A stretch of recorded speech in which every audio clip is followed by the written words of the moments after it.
Merci beaucoup, Président, pour la parole.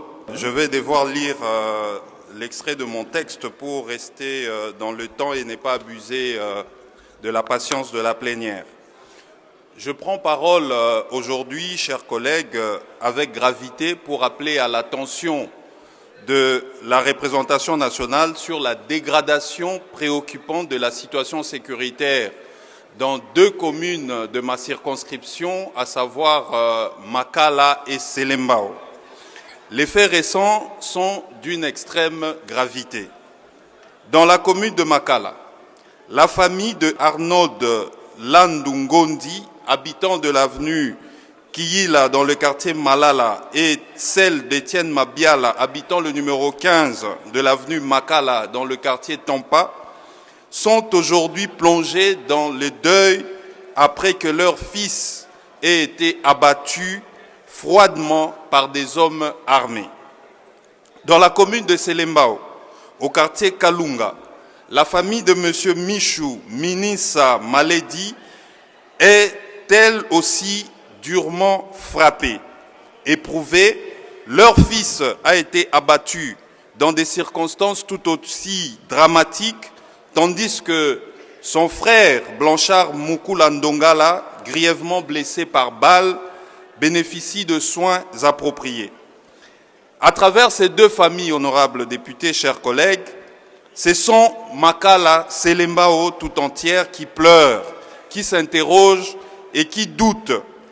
Lorsque des citoyens tombent ainsi sous les balles, il ne s'agit plus d'effets divers. C'est un signal d'alarme majeur.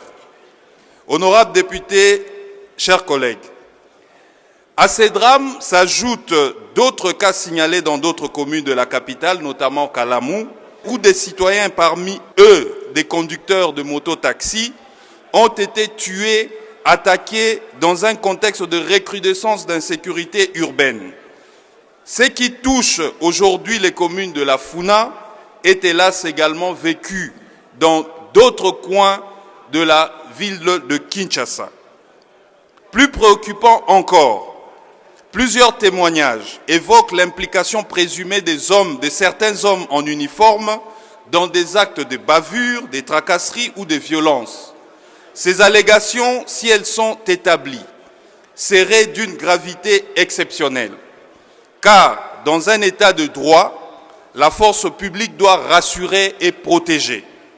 Elle ne peut en aucun cas devenir une source de peur pour la population. C'est pourquoi, honorables députés, chers collègues, j'invite solennellement la plénière à recommander en urgence au gouvernement de la République ce qui suit. Premièrement, l'ouverture immédiate d'enquêtes indépendantes crédibles et approfondies sur les cas précités ainsi que sur d'autres meurtres et violences signalés à travers la ville de Kinshasa. Deuxièmement, l'identification, l'arrestation et la traduction en justice de tous les auteurs, co-auteurs et complices, qu'ils soient civils ou porteurs d'uniformes. Troisièmement, l'évaluation complète et l'assainissement du dispositif sécuritaire déployé dans les communes de Selembao et de Makala. Quatrièmement, la mise en place d'un plan d'urgence de sécurisation visible, coordonné et durable pour les communes de la Funa et les autres communes exposées de la ville de Kinshasa.